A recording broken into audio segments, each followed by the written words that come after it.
caso sumir alguma coisa o som, você me comunica pelo WhatsApp, Pode deixar.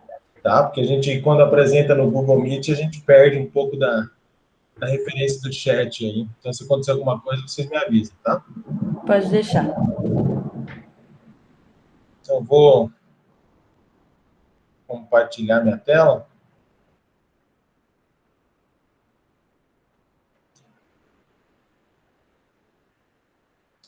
Aparece para todo mundo? Sim. Sim? Bom, se alguém tiver alguma dúvida ao longo da apresentação, fique à disposição em parar, perguntar, tá? Em querer tirar alguma dúvida durante a fala, fique à vontade, tá? Então, talvez para quem não me conheça, meu nome é Daniel Ventura Dias, eu sou professor aqui da UFTM, né? Dou aula nos cursos de medicina, nutrição e de psicologia, nas disciplinas de neuroanato e nas disciplinas de anatomia humana. Então, eu vou falar com vocês hoje, a gente vai conversar sobre algumas generalidades, essa primeira introdução, algumas abordagens de como a gente vai ter sobre o sistema nervoso, tá? Então, primeiramente, fazendo um resgate embriológico para a gente entender de onde surgem essas estruturas que fazem parte desse sistema nervoso. Então, lembrando que quando tem o embrião, né, o embrião ele vai ter três camadas ou três folhetos germinativos. Um folheto, então, chamado de ectoderma, um outro folheto chamado de mesoderma e um outro folheto chamado de endoderma. Quando a gente fala de sistema nervoso, a gente tem que entender que o folheto, que é o folheto mais externo dessa estrutura do embrião, que é o que é chamado de ectoderma, é quem vai fazer a formação embriológica do sistema nervoso. Então, fazendo um resgate dessa estrutura, né? Então, aqui está a estrutura do embrião, e aqui está a estrutura dessa formação, desse espessamento do ectoderma. Então, depois a gente vai chegar nesse nível aqui do embrião, tá? Primeiramente, a gente está vendo aqui, então, é um corte transversal dessa estrutura do ectoderma, vendo, então, esse espessamento. Esse espessamento, ele vai começar, então, a formar essa estrutura do sistema nervoso a partir da terceira semana de gestação. E ele vai complementar toda essa estrutura do sistema nervoso no final da quarta semana de gestação. Então, começa a formar esse sistema nervoso a partir desse espessamento. Esse espessamento aqui é chamado de placa neural, ou também de prega neural. Primeiramente, durante esse espessamento, vai se formar uma depressão, um suco chamado de goteira neural. Essas extremidades desse espessamento do ectoderma começam a se espessar e começam a se juntar, formando então agora um suco mais profundo, chamado de crista neural. Dessa crista, então, vai acontecer o fechamento por completo dessa estrutura de espessamento do ectoderma. E aí vão se formar três estruturas aqui importantes para o nosso sistema nervoso. A primeira estrutura é uma estrutura chamada de placode ectodérmica. Que esse placode ectodermal, ou placode ectoderma, vai ser importante para formar alguns gânglios cranianos, a hipófise e estruturas da orelha interna. Já esse outro espessamento, então, que é essa estrutura que separa dessa placa neural, é o que é chamado de tubo neural. O tubo neural, então, é essa fusão por completa e circular dessa estrutura do ectoderma, e é ele que vai formar o nosso sistema nervoso central. Depois a gente vai visualizar isso, né? O que é esse sistema nervoso central? Quem vai dar origem às estruturas do sistema nervoso central? E depois, a crista neural é quem vai dar origem ao sistema nervoso periférico. Então, as duas estruturas mais importantes que a gente mais vai ouvir falar é a estrutura do tubo neural, sistema nervoso central e sistema nervoso periférico. Tá? Lembrando que aqui, né, no sentido do embrião, ele vai formar duas aberturas aqui. Uma chamada de neuroporo anterior, que se fecha anteriormente, e depois o que vai se fechar posteriormente aqui é chamado de neuroporo posterior. A gente vai ver que existem algumas alterações durante a formação desse tubo neural. Após a formação, então, da estrutura do tubo neural, o tubo neural ele vai se dividir em 3 vesículas primárias, né? Primeira chamada de prosencéfalo, segunda de mesencéfalo e terceira chamada de rombencéfalo. E na estrutura embriológica ainda é um cérebro mais anterior, um cérebro médio e depois um cérebro posterior.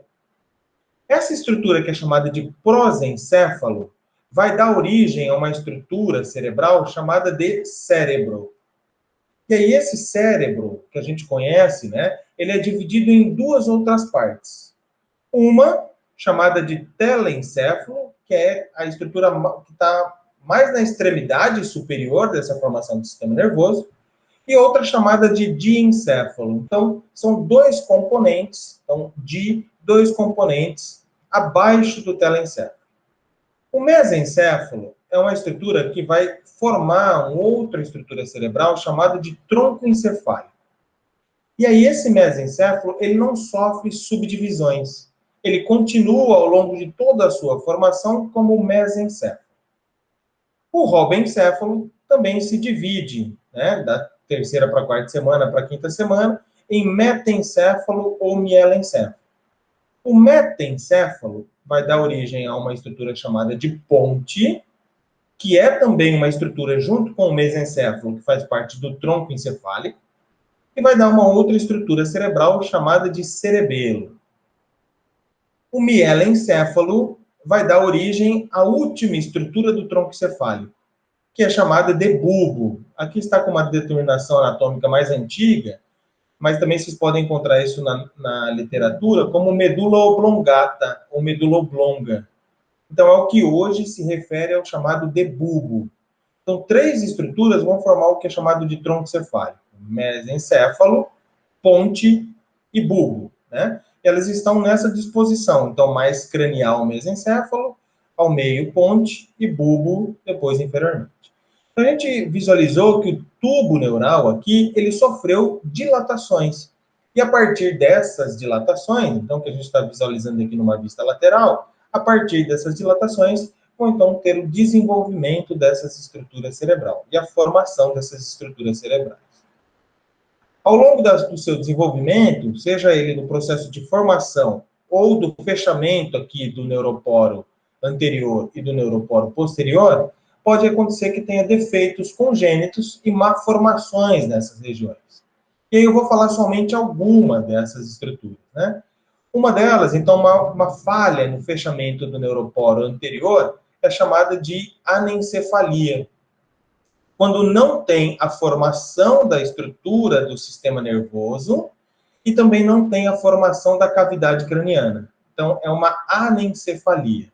É uma das malformações que tem mais conhecimento em relação desse sistema nervoso. Já uma outra formação do neuroporo posterior são chamadas de espinhas bífidas. Ela pode ser aberta ou ela pode ser fechada, né? Então, aberta, essa estrutura do neuroporo posterior é quem vai dar origem às raízes nervosas provenientes da medula espinal. Então, a espinha bífida é quando existe uma malformação da coluna vertebral e da medula e de suas raízes. Então, as raízes se anteriorizam aqui, elas ficam expostas, tendo uma dificuldade na formação dos membros. Na formação não, né? Na motricidade dos membros. Então, os membros, notem que eles, às vezes, eles estão tortuosos, porque existe uma formação aqui, uma inervação diferenciada para essas estruturas dos membros. Ou ela pode ser fechada, quando essas raízes nervosas, elas não estão expostas exteriormente. Então, ela fica fechada por estruturas da pele e por estruturas da formação aqui da coluna e das meninges encefálicas. Existem outros defeitos, né, como crânio-raquidíase, como inencefalia, como encefalocele, que é uma herniação dessa estrutura da protusão aqui posterior do encéfalo. Então, são todos defeitos congênitos, né? Por isso que é importante, durante o período gestacional, e naquele período onde até a 4ª semana, principalmente, né, quando está acontecendo a formação desse sistema nervoso, fazer aquelas complementações com ácido fólico na gestação, para que isso, então, não tenha alguns defeitos durante as malformações desse tubo neural. Como que o sistema nervoso está organizado? Ele está organizado em duas divisões, e essas divisões são divisões a fim descritivas, apenas como uma estrutura para o entendimento, para melhor compreensão desse sistema nervoso. Mas não existe uma divisão realmente estrutural. O cérebro ele possui uma comunicação entre esses elementos.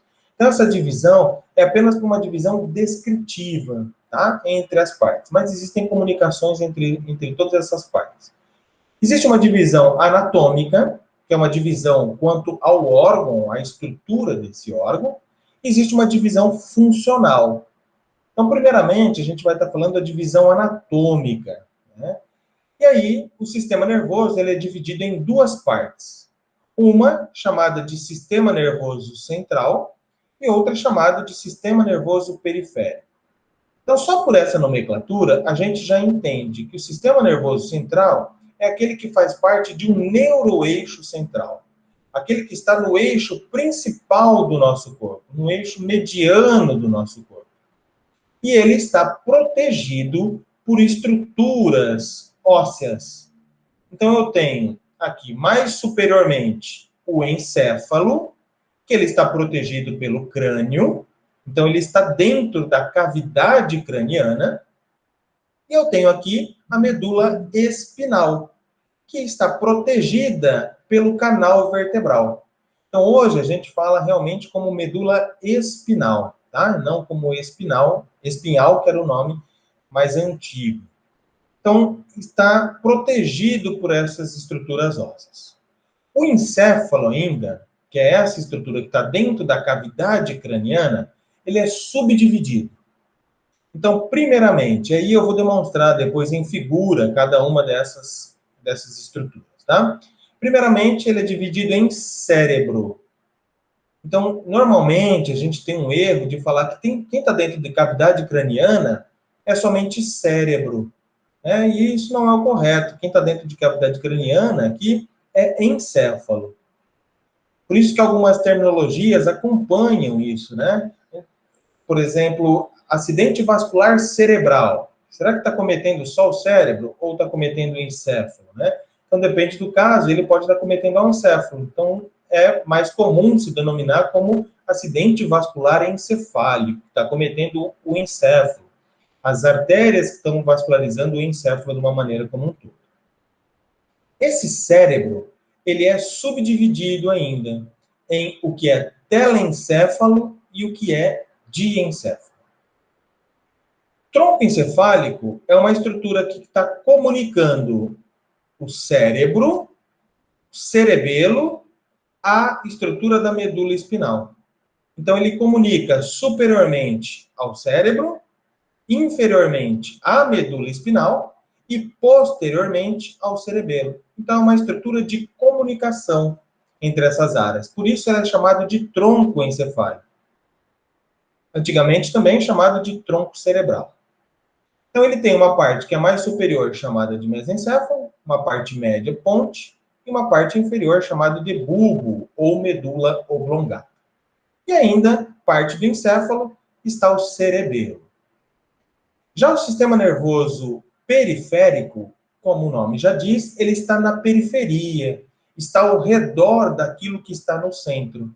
Então, nós falamos que no neuroeixo central estava encéfalo e medula, tudo aquilo que está ao redor dessa estrutura do sistema nervoso central é denominado, então, como sistema nervoso periférico. Então, eu tenho 3 elementos aqui que vão fazer parte dessa estrutura do sistema nervoso periférico.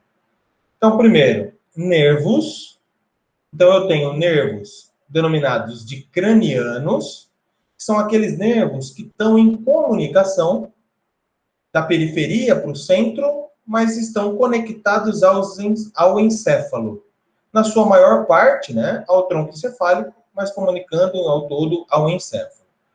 Nós temos 12 pares de nervos cranianos. Então, 12 do lado direito e 12 do lado esquerdo. Outros nervos que comunicam nessa estrutura da periferia ao centro são chamados de nervos espinais.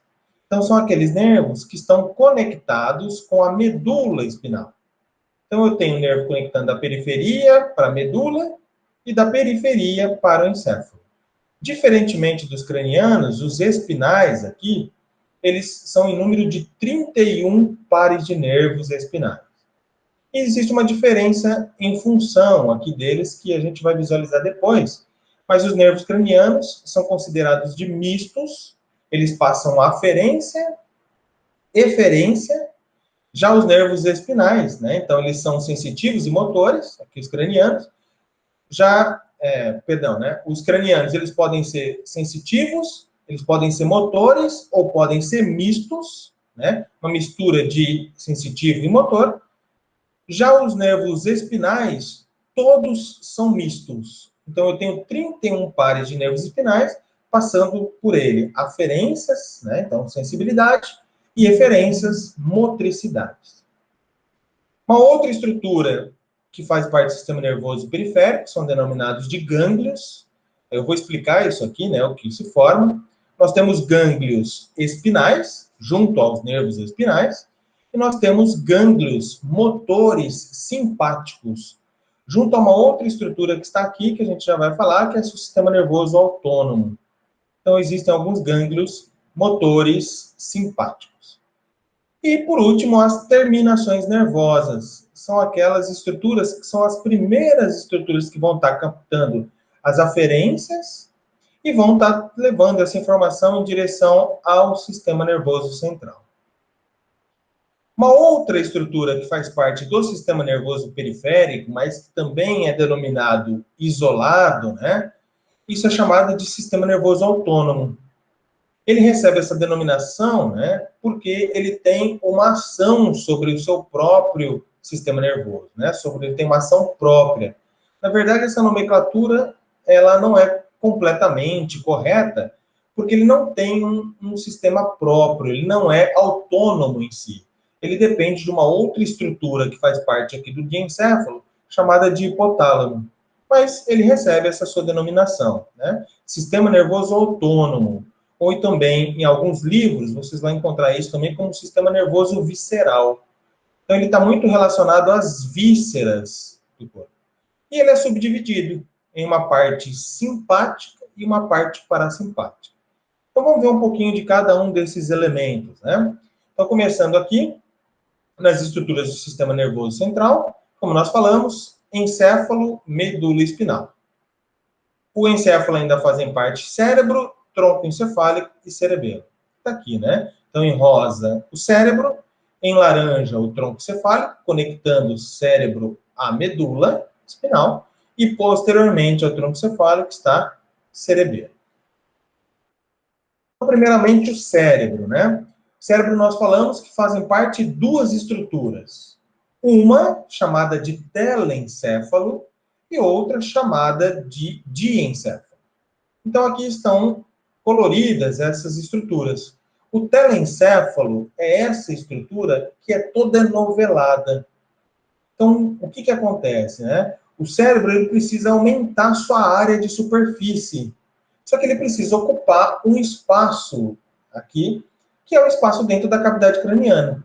Então, para aumentar sua área de superfície, existem, então, essas enovelações, essas dobras que se formam desse tecido nervoso. São chamados de giros cerebrais. Toda essa estrutura, então, é chamada de telencéfalo. É a extremidade mais superior dessa estrutura do cérebro. E aí, esse telencéfalo é dividido em lobos, em regiões. E essas regiões, 4 delas, são de acordo com o contato desse tecido nervoso com o crânio, né, com as partes, ossos desse crânio, e uma não, uma está mais isolada. Então, eu tenho, mais anteriormente desse telencéfalo, é chamado de lobo frontal. Depois, né, de uma estrutura que nós temos aqui chamada de sulco central, eu tenho o lobo parietal. Depois eu tenho aqui, de uma outra estrutura chamada de sulco parieto-occipital, o lobo occipital. E aqui, inferiormente ao sulco lateral, nós temos o lobo temporal. Então, de uma maneira geral, né? Aqui o lobo frontal está relacionado com a motricidade, está relacionado com o nosso juízo social, né? Aquilo que a gente julga socialmente que é relevante, está relacionado com alguma parte da memória, chamada de memória de trabalho. Já o parietal está relacionado com estruturas somatosensoriais, estão relacionados com a parte sensitiva do nosso corpo. Isso de maneira geral, estou falando, tá? Já o lobo occipital, relacionado com a parte sensorial, com a nossa parte de visão. O lobo temporal, relacionado com outra parte sensitiva, está relacionado com a nossa audição. E aqui, um lobo isolado. Então, está profundamente, eu tenho que abrir essa região aqui do sulco lateral, abrindo o lobo temporal e o frontal, para poder visualizar aqui essa estrutura que é chamada de lobo da ínsula, que é um lobo isolado. Então, esse lobo da ínsula está relacionado aqui com alguns elementos aqui da parte do lobo límbico e também relacionado com a parte aqui da nossa gustação, uma outra sensibilidade. A outra parte do cérebro, então nós falamos que uma parte é o telencéfalo, esse novelamento que se forma, né? Outra parte é o diencéfalo. Então, o diencéfalo, nessa região aqui, né, é formado por um ventrículo encefálico, um espaço chamado de terceiro ventrículo. As paredes desse espaço é um tecido nervoso. Então, forma-se um espaço entre essas duas áreas. Então, aqui eu tenho o diencéfalo de um lado e o diencéfalo do outro lado, vai formar um espaço, chamado de terceiro ventrículo. É um espaço, um ventrículo encefálico. Tá? Esse diencéfalo ainda, ele é subdividido. Existem várias partes, como tálamo, hipotálamo, epitálamo e uma área mais profunda chamada de subtálamo. Então, essas duas estruturas, tanto o telencéfalo quanto o diencéfalo, fazem parte do cérebro, tá? Então, uma está mais superior e outra está mais inferior dessa região aqui e voltada medialmente, voltada para o meio dessa estrutura, tá? O que nós estamos vendo aqui é uma vista lateral, olhando esse cérebro de lado. Aqui nós estamos tendo uma vista medial, olhando esse cérebro ao meio. E aqui está, então, esse diencéfalo. O tronco cefálico, então, aquela estrutura que nós já falamos, que liga a estrutura do cérebro, liga a medula espinal e liga ao cerebelo, então formada por 3 partes.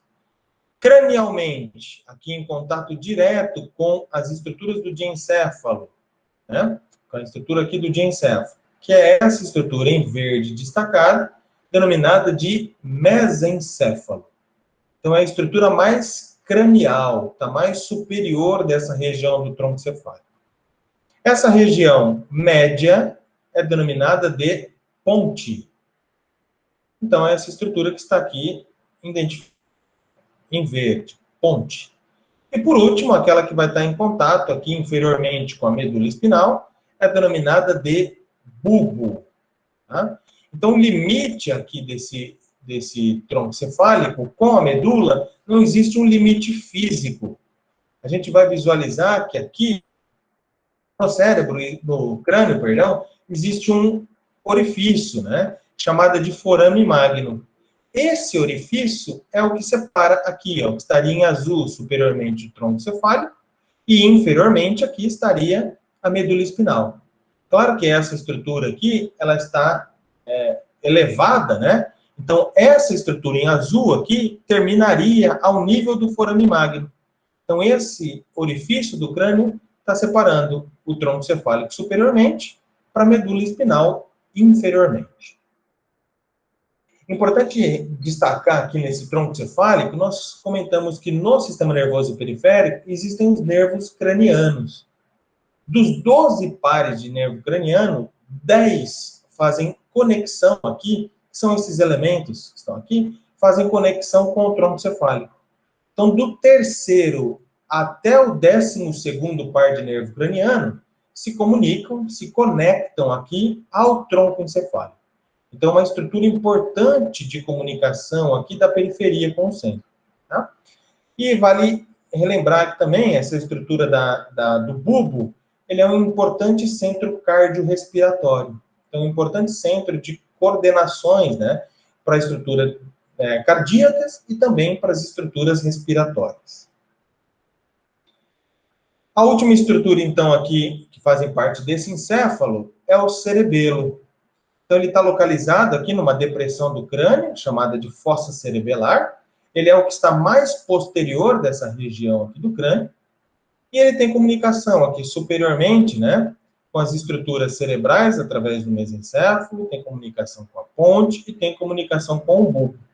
Então, ele é um órgão aqui muito importante, não é só para isso, né, mas ele é um órgão muito importante relacionado à atividade motora, as estruturas motoras, a coordenação motora, a postura, a equilíbrio motor. Então, é um órgão aqui muito importante para as estruturas motoras do nosso corpo. Aqui eu tenho uma vista anterior desse cerebelo. Então, aqui está removido, né? Está retirado o tronco cefálico, anteriormente a ele. E aqui é uma vista posterior desse cerebelo. Notem que ele é uma estrutura toda cheia de folhas, né? Chamada de folhas cerebelares. Então, ele tem um aspecto aqui semelhante internamente, né?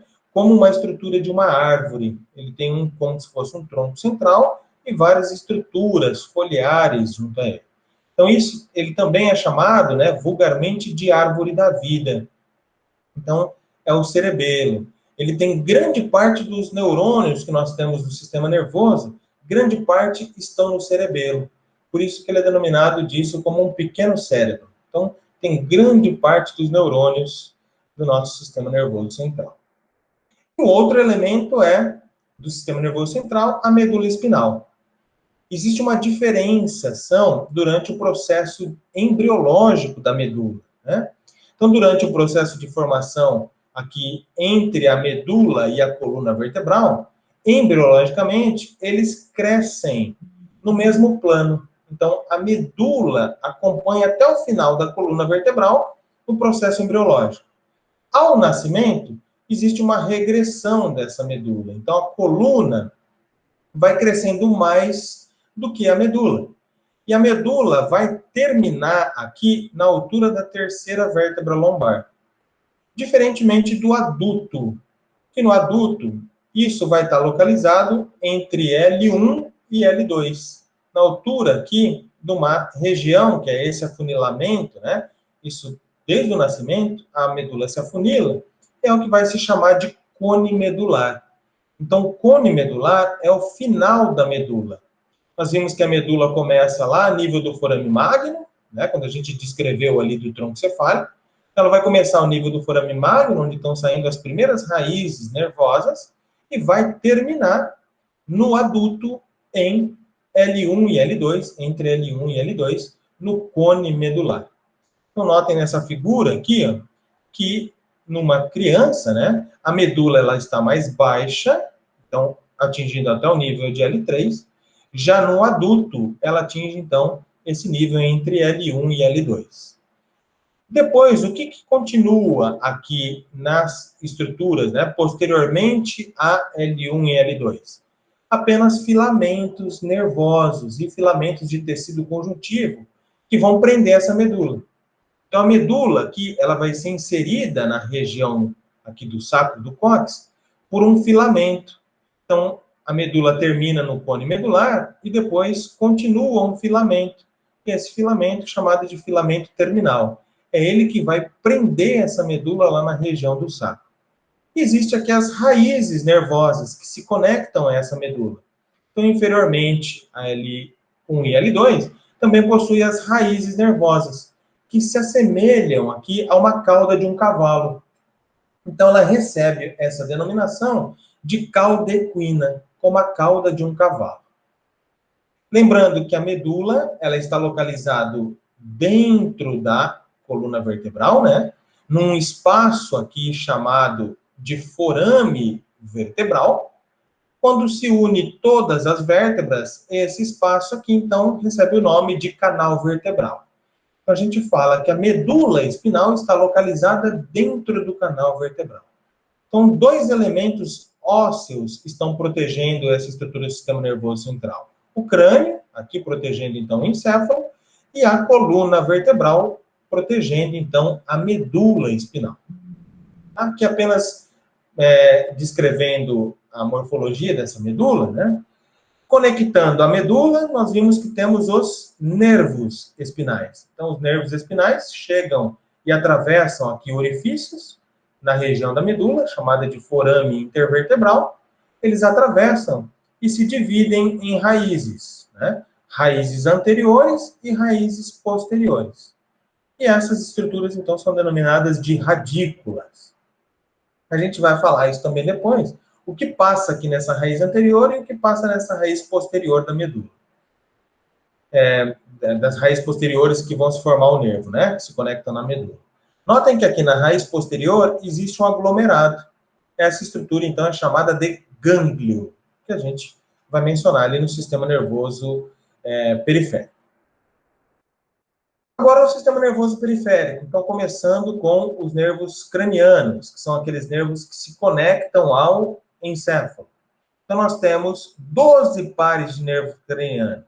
Então, o primeiro ele é chamado de olfatório, segundo de óptico, terceiro óculomotor, quarto troclear, quinto trigêmeo, o sexto aqui abducente, o sétimo facial ou facial intermédio, o sétimo é chamado de vestíbulo coclear, o oitavo glossofaríngeo, o nono, o nono, ele é chamado, o sétimo é facial, o oitavo glossofaríngeo, o oitavo vestíbulo coclear, o nono glossofaríngeo, o 10º vago, o 11º acessório e o 12º hipoglosso, tá? Então, o sexto, que eu mencionei, né, abducente, sétimo facial, oitavo vestíbulo coclear, nono glossofaríngeo, 10º vago, 11º acessório e 12º hipoglosso. Já os nervos espinais, então, são um número de 31, eles se conectam à medula espinal. E de acordo com algumas regiões, eles vão formar plexos, entrelaçamentos nessas regiões, né? Principalmente aqui, que vai vir esses nervos espinais para o membro superior e para o membro inferior, né? Formando aqui um plexo chamado de plexo braquial e aqui formando um outro plexo chamado de plexo lombosacral. Essas estruturas dos nervos espinais é o que vai comunicar com a medula. Então, nós vimos aqui, ó, essa região é chamada de nervo espinal. Então, o que acontece para a formação de um nervo espinal? Ele é formado pela união dessas duas raízes. De uma raiz anterior, que é uma raiz motora, e uma raiz posterior, que é uma raiz sensitiva. Então, notem nessa imagem aqui, né? Então, vindo lá da pele do receptor ou de uma outra região aqui, está vindo um neurônio aferente, um neurônio sensitivo.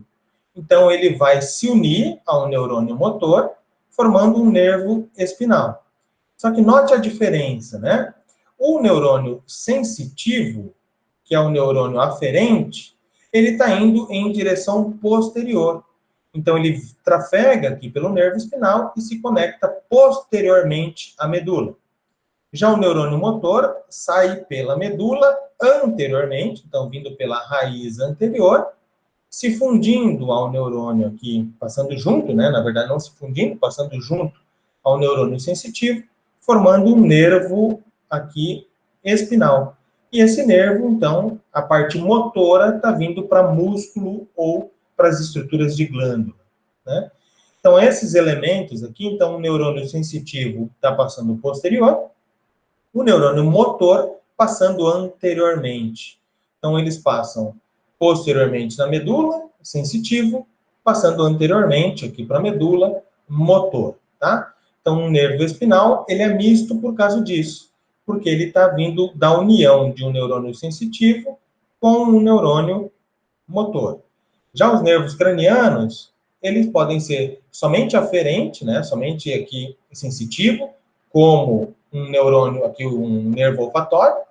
Ele pode ser motor, como, por exemplo, um oculomotor.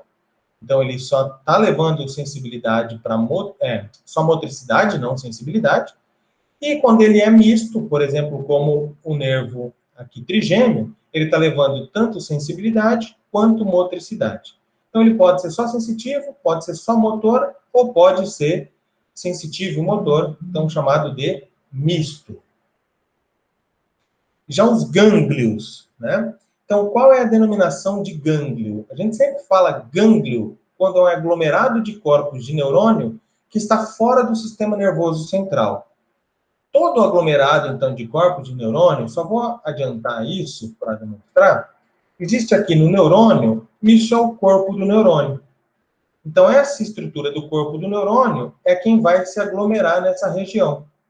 Então, os corpos neuronais se aglomeram aqui. Então, ó, aqui demonstrando um corpo do neurônio, aqui demonstrando um corpo do neurônio, como aqui também vai ter um corpo neuronal.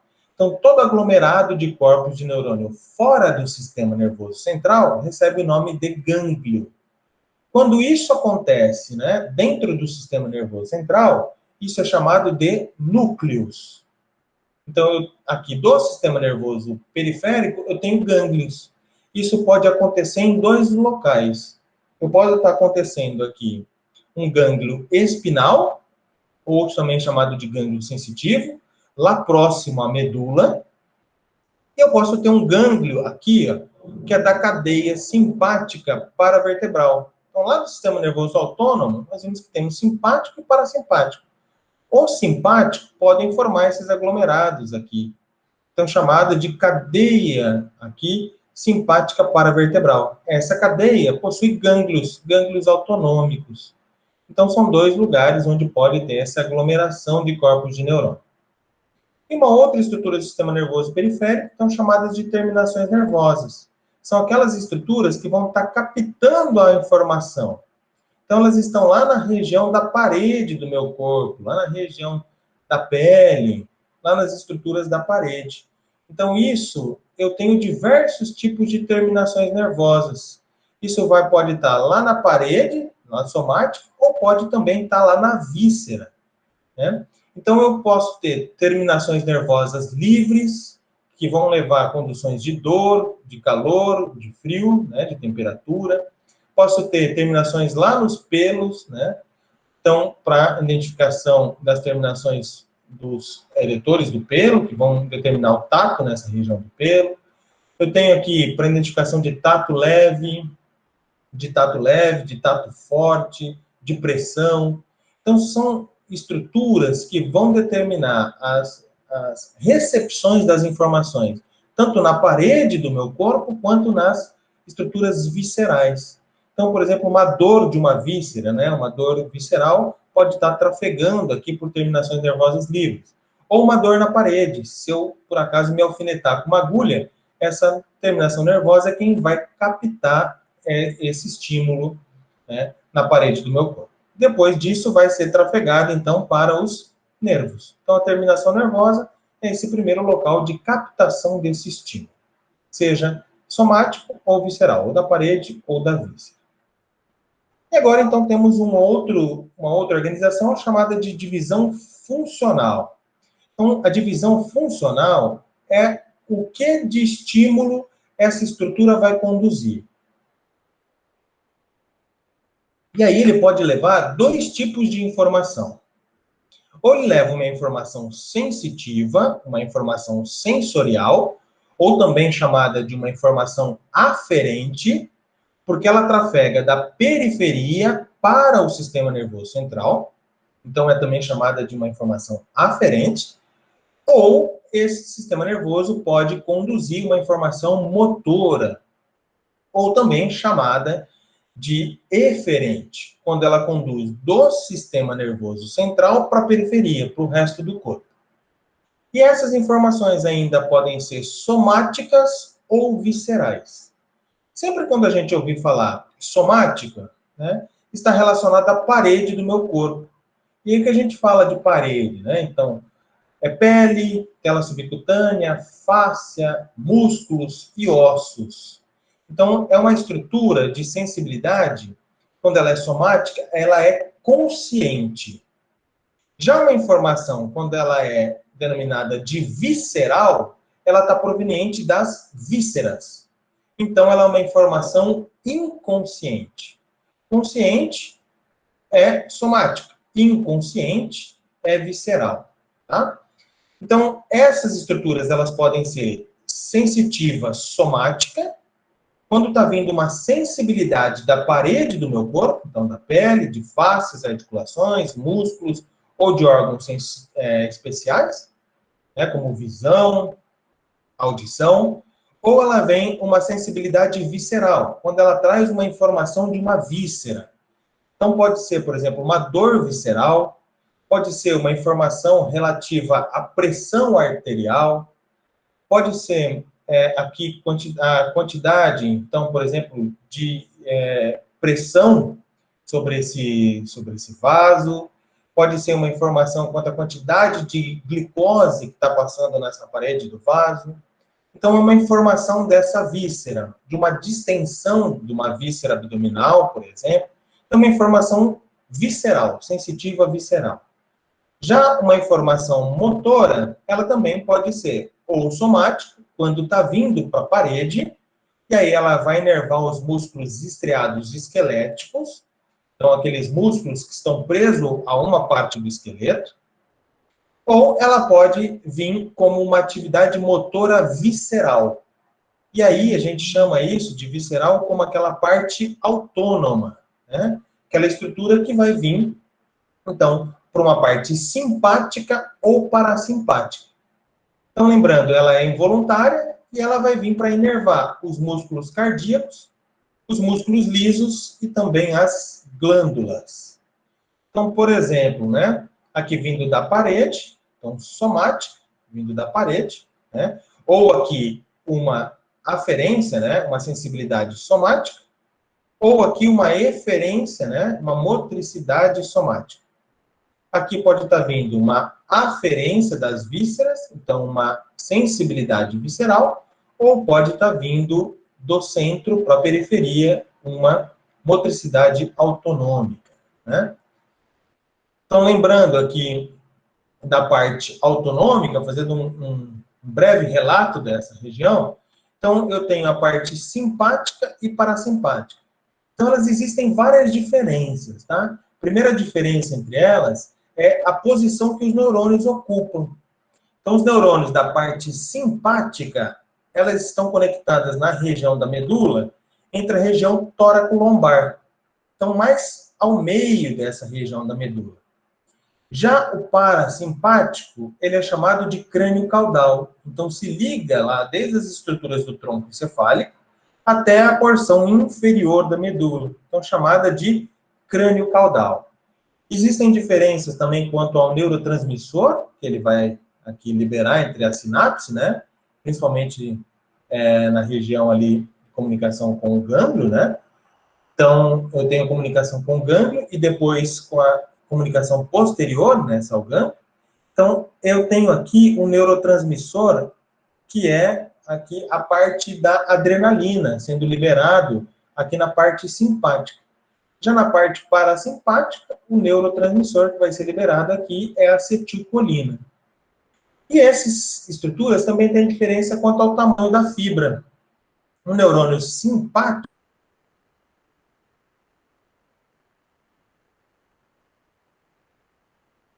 é curta e uma fibra pós-ganglionar longa. Então, notem que aqui estão os gânglios, né? Então, tem uma fibra pré-curta e uma fibra pós-longa. Já no parasimpático, é o contrário. É uma fibra pré, aqui longa, e uma fibra pós-ganglionar curta. Então, existem diversas diferenças entre eles. Normalmente, eles atuam de maneiras antagônicas. Então, que um estimula uma reação, o outro desestimula essa reação. Então, por exemplo, o simpático dilata a pupila, o parasimpático contrai a pupila. O simpático, né, ele vai aumentar a dilatação dos brônquios, então aumentando a frequência respiratória, aumenta a frequência cardíaca. Já o parasimpático diminui, contraindo os brônquios, diminuindo a frequência respiratória, diminui a frequência cardíaca, e assim por diante, né? O simpático vai estar nos órgãos genitais atuando na ejaculação, já o parasimpático vai estar atuando aqui na parte da ereção. Então, eles atuam de maneira normalmente antagônicas nessas estruturas viscerais do. Então, nós já mencionamos, né? Aqui de novo para relembrar, então, uma parte somática e uma parte visceral, né? Vindo uma parte aferente, uma parte eferente somática, uma parte aferente e eferente visceral. Quais são os tecidos, né, as estruturas, as células que compõem esse sistema nervoso? Então, ele tem o tecido nervoso, ele é composto de dois tipos celulares. Um é chamado de neurônio e o outro é chamado de células da glia, ou chamado de neuroglia, ou somente de estruturas aqui da neuróglia, tá? Então, esses dois elementos são completamente diferentes. As estruturas do neurônio, ele tem uma capacidade excitatória e uma capacidade de condução desse impulso. Já as células da glia, né, apesar de alguns estudos hoje terem demonstrado uma pequena diferença em relação a isso, mas as células da glia estão mais para as estruturas de suporte, manutenção, de formação desses elementos de sustentação dos neurônios, né? Então, nós vamos ver um pouquinho desses dois elementos que formam esse tecido nervoso. Então, primeiro o neurônio, a estrutura clássica dele, né? Estrutura típica, ele tem os dendritos, esse é um neurônio chamado de multipolar, ele tem vários aqui prolongamentos. Então, tem os dendritos, o corpo celular, ou chamado de pericárdio. Existe, então, esse prolongamento dele, que é chamado de axônio. Esse axônio, ele pode ser mielinizado, quando ele está aqui, então, com a bainha de mielina envolvendo esse axônio, ou amielinizado, ou amielínico, quando ele não possui essa bainha de mielina envolvendo, né? Essa bainha de mielina é importante porque vai fazer o isolamento da condução aqui elétrica, né? Na passagem desse impulso. E o final desse neurônio, então, é chamado de terminal axônico. Então, a mielina, né? Ela é formada através de espirilações, através aqui desse axônio, então ela forma em formato de uma espiral, e existem diferenças, né, nos neurônios mielinizados do sistema nervoso central para o sistema nervoso periférico. A gente vai falar isso novamente lá em glia, mas quem forma a mielina dos neurônios do sistema nervoso periférico é uma célula chamada de célula de Schwann, ou célula de Schwann. Então, essa célula de Schwann é quem forma essa bainha de mielina nos neurônios do sistema nervoso periférico. Já nos neurônios do sistema nervoso central, eu tenho uma outra célula chamada de oligodendrócito. Então, o oligodendrócito, ele vai formar a bainha de mielina desses neurônios do sistema nervoso central. Só que note a diferença, né? A célula de Schwann forma de cada neurônio, de cada axônio, já o oligodendrócito, ele vai formar essa mielina ao redor de vários axônios, né? Então, existe uma diferenciação entre esses dois tipos celulares para a formação da bainha de mielina. E quando, então, o sistema nervoso, né, e aí o sistema imune, ele não identifica essa bainha de mielina, ele começa a atacar. Então, as citocinas que são liberadas começam a atacar essa bainha de mielina, formando, então, aqui uma degradação da bainha de mielina. E isso, então, é o que é denominado de esclerose múltipla. Isso vai formar placas aqui, nessa região do sistema nervoso central, e vai ter dificuldade para a condutibilidade desse impulso nervoso. As pessoas, às vezes, podem ter fraquezas musculares, tem dificuldade, às vezes, em casos mais crônicos, né, dificuldade para engolir, dificuldade para fala. Então, isso é o que é denominado de esclerose múltipla. Os tipos de neurônio, aqui bem rapidamente, somente para demonstrar essa classificação, né? Existe um neurônio chamado de unipolar, que tem um único prolongamento. Isso nos seres humanos ele não possui, né? Esse tipo de neurônio. ele só vai ter esses outros 5 tipos, que é chamado de bipolar, quando ele tem 2 prolongamentos, então principalmente nos órgãos sensitivos aqui, especiais, como por exemplo na retina. Ele pode ser pseudo-unipolar, então ele está presente naquelas estruturas que formam os gânglios, naqueles aglomerados de corpos de neurônios aqui dos gânglios. Pode ter um neurônio chamado de multipolar, então quando ele tem vários prolongamentos, né? Esqueci de mencionar aqui, né? Mas o pseudo-unipolar, ele recebe essa denominação porque ele forma um falso prolongamento aqui, então é um pseudo-unipolar. Multi, vários prolongamentos.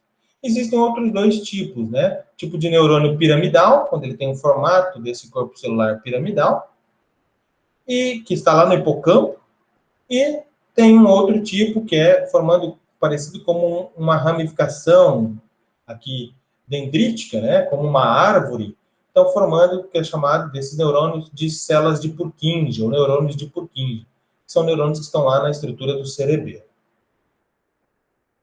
Para relembrar, né, as sinapses que podem acontecer, que são as comunicações entre esses neurônios, nós temos 2 tipos de sinapse. Vou explicar de uma maneira bem geral, né, para a gente somente conhecer que existem esses 2 tipos de comunicações celulares desses neurônios, uma chamada de sinapse elétrica. Então, entre os neurônios aqui, né, o neurônio pré e o neurônio pós, ele tem uma junção comunicante. Então, esse impulso aqui está sendo passado através das junções comunicantes. Diferentemente da sinapse química. Como o nome já diz, é uma sinapse que precisa de um fator químico ali. O fator químico, ele é chamado de neurotransmissor. Então, existe o neurônio pré-sináptico, o neurônio pós. Esse neurotransmissor, ele é liberado na fenda sináptica, que é esse espaço que se forma entre o neurônio pré e o pós. E depois ele tem receptores que vão captar esse neurotransmissor e assim trafegar o impulso. Então, o impulso ele é conduzido através desses 2 tipos de comunicações, ou sinapse elétrica ou sinapse química. Os neurônios, a classificação funcional, né, então, que assemelha um pouco aquela classificação do sistema nervoso que nós temos. Então, o sistema nervoso, né, nós vimos que quem está trafegando a informação da periferia para o centro eram aqueles neurônios aferentes. Então, é o mesmo que está aqui, né? O neurônio aferente é quem vai conduzir essa informação da periferia para o centro. Então, eles são neurônios, sempre que a gente fala da periferia para o centro, né, para o sistema nervoso central, então são neurônios aferentes, ou neurônios sensitivos. Já neurônios que estão vindo do centro para a periferia, são neurônios motores. Então, são neurônios que estão trafegando de forma eferente, né? Então, neurônios do centro para a periferia. Esses neurônios podem ter aqui, entre eles, uma comunicação. Então, entre o neurônio sensitivo e entre o neurônio motor, pode-se ter aqui um neurônio chamado de neurônio de associação ou interneurônios. Normalmente, esses interneurônios estão relacionados às estruturas de reflexo, né, que acontecem já a nível da medula. Então, eles estão vindo diretamente de neurônios sensitivos e já trafega esse impulso para neurônios motores. Então, fazendo aqui uma estrutura de um arco reflexo, os reflexos que acontecem nesse sistema nervoso. Agora, da neuróglia, né? Então, nós vimos de neurônios e nós vimos da neuróglia. Então, qual é a diferença entre esses neurônios, né? Para neuróglia. Neurônios, então, nós vimos que tem essa capacidade de excitabilidade e condutibilidade. A neuróglia, então, vai dar esse suporte. Eu gosto muito de assemelhar isso como se fosse aquela estrutura como de um cookies, né? Onde eu tenho gotas de chocolate envolvidos, intermeados aqui pela massa. Então, essa é uma figura do Beer, um livro, né? Relacionado à anatomia e fisiologia.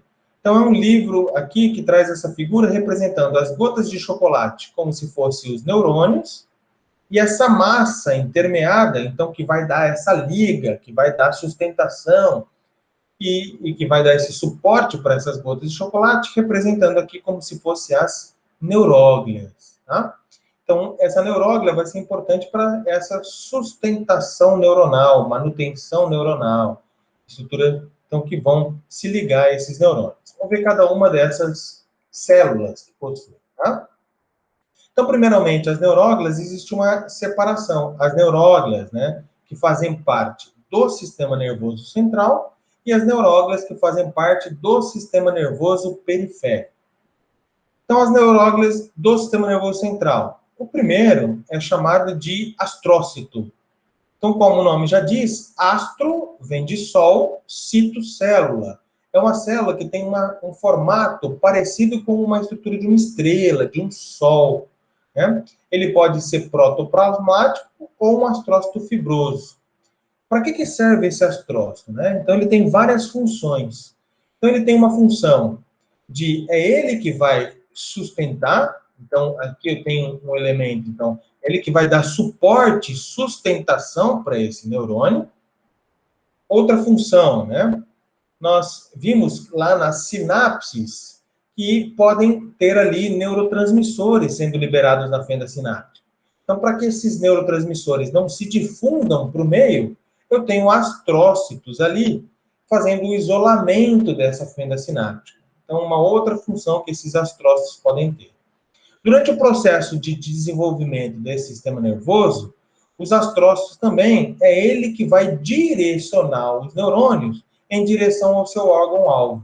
É uma função importante aqui, né, nos processos de orientação, de direção dos neurônios, para estar atingindo esse seu órgão-alvo. Então, essa é uma das funções, algumas das funções que nós temos nessas células chamadas de astrócitos. Uma outra célula do sistema nervoso central, chamada de oligodendrócitos. Oligo, vários, né? Dendros, prolongamentos. Então, é uma estrutura que possui vários prolongamentos. Nós já falamos aqui, ó, que são esses elementos que vão ter vários prolongamentos para formar a bainha de mielina no sistema nervoso central. Então, a função aqui dos oligodendrócitos é a formação da bainha de mielina no sistema nervoso central. Uma outra célula, chamada de células ependimárias, ela é composta por outras 3 células, chamadas de ependimócitos, células aqui epiteliais corióides e tanócitos. Essas 3 estruturas aqui, elas vão revestir os ventrículos encefálicos. São células que vão formar um revestimento dos espaços que existem no encéfalo. Nós temos 4 espaços, 4 ventrículos encefálicos. Então, um chamado de ventrículo lateral, outro chamado de ventrículo lateral direito, né? Outro chamado de lateral esquerdo, outro chamado de terceiro ventrículo, que é aquele que eu mencionei, está entre as paredes do diencéfalo, e um outro chamado de quarto ventrículo. Nesses espaços, então, que existem dentro do encéfalo, eu tenho o revestimento das células ependimárias. São células, então, que vão ser responsáveis pela formação de um líquido que banha o sistema nervoso central, chamado de líquor, ou também de líquido cerebroespinal. Então, eles vão ser responsáveis pela formação desse líquido que banha o sistema nervoso central. E, por último, última célula da neuróglia que está no sistema nervoso central é chamada de micróglia. Essa micróglia, então, micro é pequena, glia é de cola, né? Então, é uma pequena célula que está aqui. Essa micróglia, ela vai ser importante aqui, porque ela vai agir como uma estrutura fagocitária. É ela que vai, então, eliminar possíveis agentes que entram, né, agentes externos, que entrem no sistema nervoso central. Então, ela faz a fagocitose desses possíveis agentes, né?